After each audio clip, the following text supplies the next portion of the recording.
Good day, everyone. Today, I'll be presenting the Data Governance Framework for Technova Solutions INC.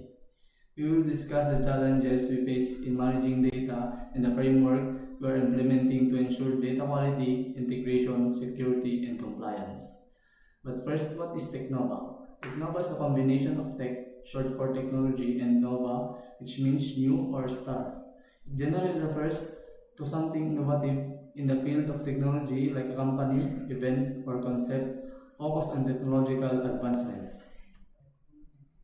Introduction to data governance.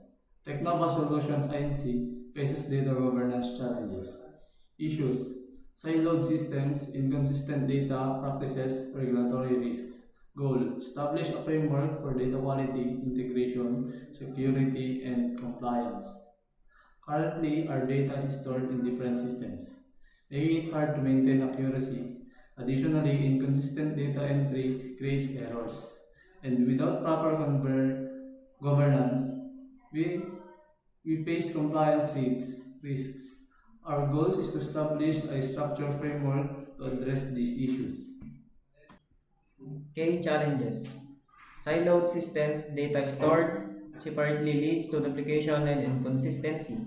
Different departments store data separately, leading to duplication and inconsistency.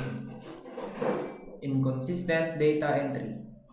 Duplicate records, missing values, outdated data, errors such as duplicate records and outdated data reduce reliability. Lack of accountability. No defined roles for data management. Without clear ownership, managing data effectively becomes difficult. If different teams store and manage data separately, errors arise. For example, multiple versions of the same customer's details can exist in different systems leading to confusion. This lack of accountability and inconsistency affect decision making. Governance roles and responsibilities. The Data Governance Council is oversees the initiatives in alignment with business objectives. The data owners ensures data quality and policies compliance. The data stewards manage daily data quality and efforts. The IT data security manager implements security measures and ensures compliance. Core Data Governance Policy. First is Data Quality Policy. The Data Quality Policy ensures that data is accurate, complete, and consistent across an organization. So when it says accurate, data must be correct and free of errors. That is accurate or accuracy. There is no missing or incomplete values naman pag complete or completeness. If it says consistent, it means that the same data remains consistent across different system and departments. That is consistency. So this policy helps organization make reliable decisions based on high quality data. So next is data privacy and protection policy. Uh, the data privacy and protection policy defines how personal and sensitive information should be handled, stored, and shared.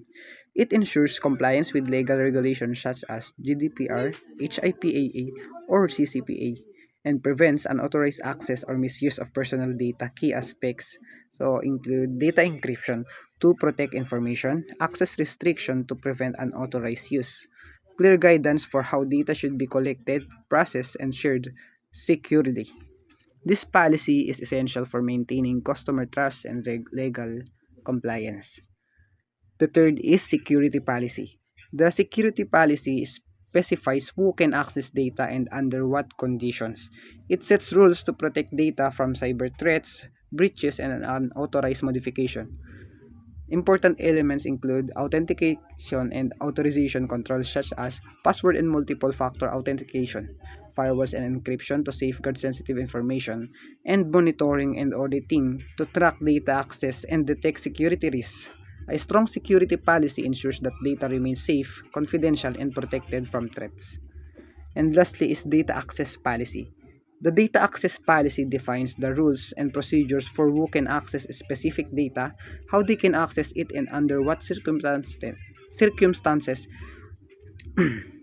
It ensures that only authorized users can retrieve sensitive data. Data access is granted based on roles and responsibilities or role-based access control RBAC. There are proper approvals and restrictions to prevent data misuse. This policy helps organizations maintain data security and integrity while ensuring that users can efficiently perform their tasks. That's all our presentation. Thank you.